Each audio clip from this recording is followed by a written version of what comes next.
innate optimism could be coming in the way. So give you a very quick example. Which of these two lines is longer? But what if I have made the lower one purposefully longer? So most people say they're the same. The lower one looks longer. Now, the key point here is even people who design this optical illusion cannot see both lines to be equal. And the only way you can know that the both lines are equal is by measuring them. There is no other way of sorting out this puzzle. So an expert cannot help you here, because people who even design the stuff are fooled by it. So this is innate cognitive biases. Your brain just simply cannot do the job. And you have to sit down and measure this stuff, right? Second is this issue of strategic misrepresentation, which several of you mentioned. So that's the Sydney Opera House, very beautiful, iconic building. And the son of Jorn Utzon, who is the forgotten architect of the building, says it was a political decision to publicize a low budget and just to run with it. So even if 1,400% was the cost overrun, it really was only 100% technical cost overrun, bad management cost overrun. The rest was politics. So I agree with you that better modeling or better management can explain the project going from 12 billion to 24 billion, but it cannot explain a project going from 12 billion to 65 billion. That is all politics. Something else is going on.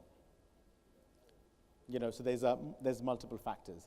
So strategic misrepresentation is, of course, Latin for lying. And you know, you've got to be careful what incentives exist in the political system to encourage people to lowball estimates at business case in order to get projects into the pipeline. Okay, enough of the bad news. So good news. What could possibly be the good news after all of this? So I'd like you to spend 2 minutes on your tables, or more like 3 minutes, say, come up with a few solutions. How do we get mega projects right? They're necessary, they're inescapable, society demands them, our increasing levels of living standards require them, but they're very, very difficult to deliver. How do we tame this problem? Have a quick chat. I've been warned that I'm about to have a time overrun. Over to you.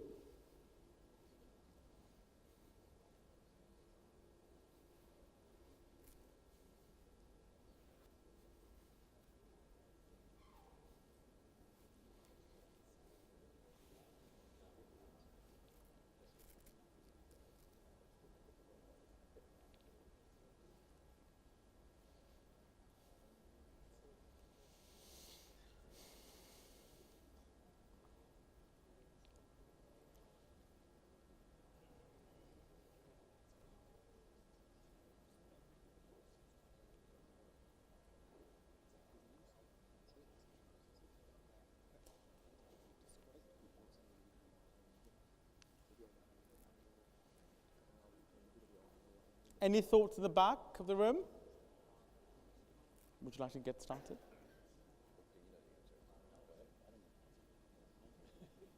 Have a go.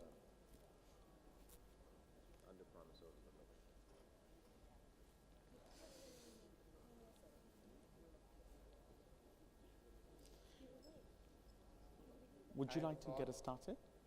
Would you like to get us started? None of the ladies have spoken, so yes, I think it's a good idea.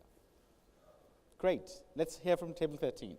I think very important is transparency. Transparency, how come? So you know, the upfront analysis have to be good. Yes. Not the crap one, that's definite. But then set it up right, design it right on the upfront. Yes. Yes, design right in the upfront, get the right inputs, pros and cons in the upfront. Yep. But then most important is transparency. Yep. Which one do you want to portray? Which one do you want to, what's the real? What's the real thing? governance? Yeah.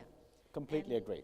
I think we also have a good input where within the team or the board, we need someone or different hats to see the projects differently. Multiple so that- perspectives. Yes, Yep. multiple perspectives so that they can challenge the business case. Yep.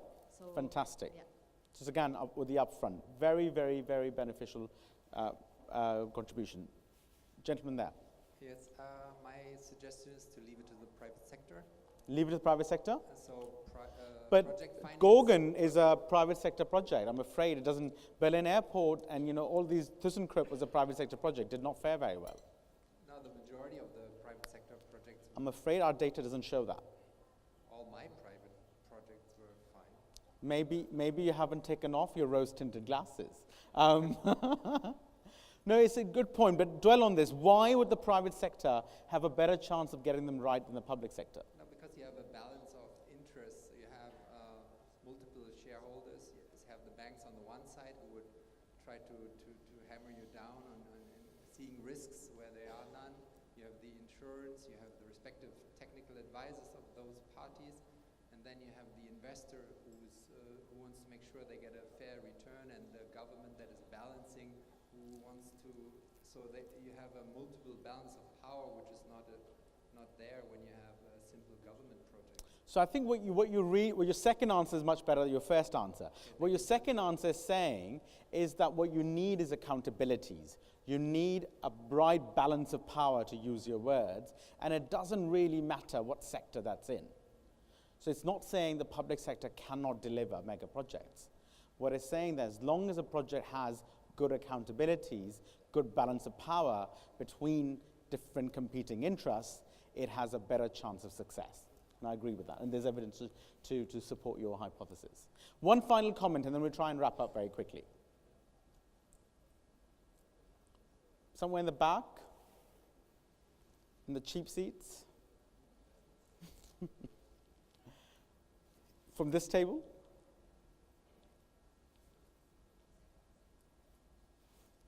Gentleman here. Fundamental that is missing is lessons learned from previous projects. Lessons learned from previous projects. How do you incorporate the experience of previous projects in the latest projects? Absolutely. And the experience of the people passed on. Mm-hmm. They don't stay the same, they're transient. Yes. So the owner or operator, if it's a sole operator, is good with a sole EPC. But it tends to be spread too widely and lack of accountability. Quite.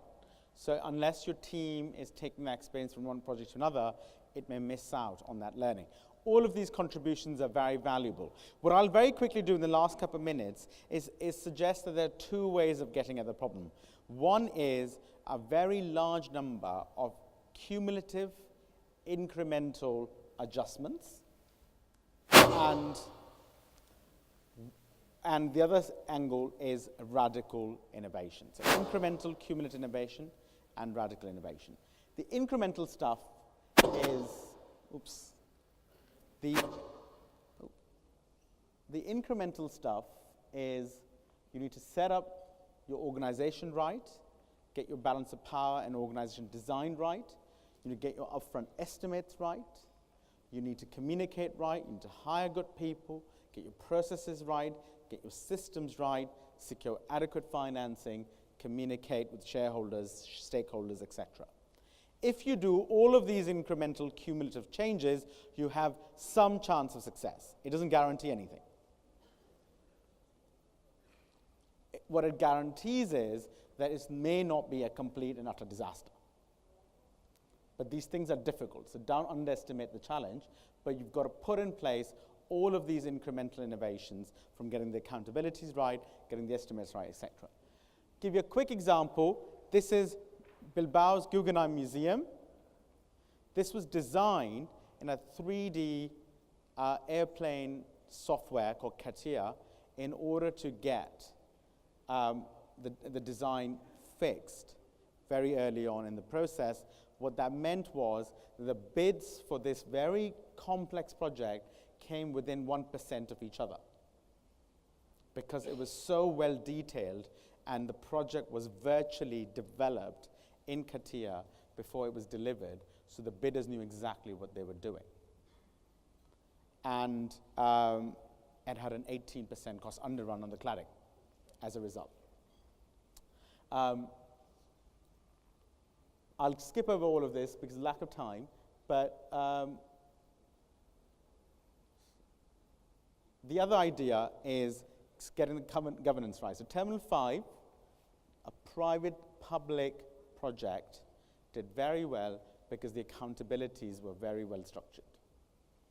With very good leadership, with the right sort of design, largely a modular design repeated over and over again, a very complex, big project delivered to very high quality, very high safety, on time, on budget, largely because it got many of those pieces right. Getting your estimates right, this is how you incorporate, I'm not going to go into the details of how you incorporate, we call it reference/forecasting, how you incorporate errors from previous projects into your new estimates to make sure that your estimate is comparable to any variance in past. And now it's mandatory in the UK. And finally, develop your people. So that's something, being an educator, I'm really interested in. Work closely with your teams and with your people and build their capabilities to deliver this stuff. It's hard stuff. They need to know that before they go into it. So if they think this is going to be easy to build a big project, they are sure to cause a disaster. But if they know it's going to be really hard and they're realistic about it and do all they need to do to make sure it doesn't go the wrong way, they have a good chance of success. And that's the UK government's experience with major projects. Finally, radical innovation, again skipping slides here. Radical innovation, put it in a box. If you can, standardize it completely and modularize it completely. So you can build extremely large systems like containerized shipping that are made of exactly identical self-repeating modules. Data server farms are built like that, so this is true radical innovation. Data server farms are built like that. Even chunks of Terminal 5 are built like that. Exactly identical modules repeated over and over again. It takes out the surprise from a project. You spend quite a bit of time getting the first prototype right, but once that's right, you just copy and paste. This is how we did shipping in the 1950s. This is how we do construction today. Very manual, very messy. This is what contemporary container ships look like. Much larger. So this is MMS, carries 50,000 tons. This is SS Warrior, it carried 5,000 tons. MMS transports stuff it loads and unloads in 18 hours. This took 6 to 9 weeks, with half the stuff going missing, right? So don't shut yourself off from radical innovation, and it will lead to a massive boom to sustain your economic growth. I hope this was useful. Look forward to a conversation during Q&A. Thank you very much.